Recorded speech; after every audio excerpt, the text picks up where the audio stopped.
Asas-asas pembinaan pegawai.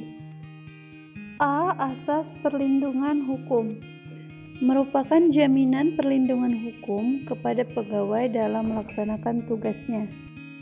Sebagai contoh, terdapat pegawai yang melanggar aturan dengan alasan pembinaan dan seorang atasan melakukan tindakan kekerasan yang melanggar hak asasi manusia. Maka, untuk menegur sebagai teguran akan dibuat teguran tertulis terlebih dahulu, barulah pemberhentian dari kesalahan berikutnya. Jadi tidak serta-merta langsung diberhentikan dari pekerjaannya. B. Asas legalitas, suatu jaminan dasar bagi kebebasan pegawai mengenai apa yang dilarang dan apa yang harus dilakukan secara tepat dan jelas, baik ditentukan pemerintah ataupun perusahaan tempat bekerja. Sebagai contoh, seorang pegawai diberikan kebebasan untuk beribadah dengan sesuai agamanya yang diyakini. Misalkan, waktu sholat tiba, pegawai dibolehkan untuk melaksanakan sholat. C. Asas prosedural, di mana pegawai bekerja dan melakukan tugas serta tanggung jawab sesuai dengan prosedur yang telah ditetapkan, baik oleh pemerintah maupun perusahaan.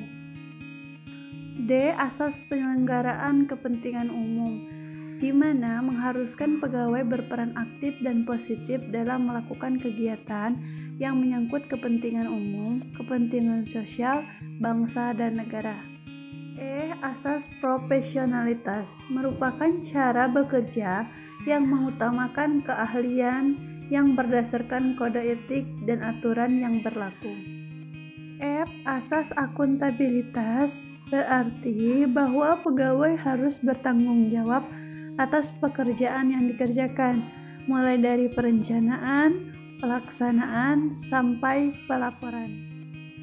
G. Asas pendelegasian wewenang.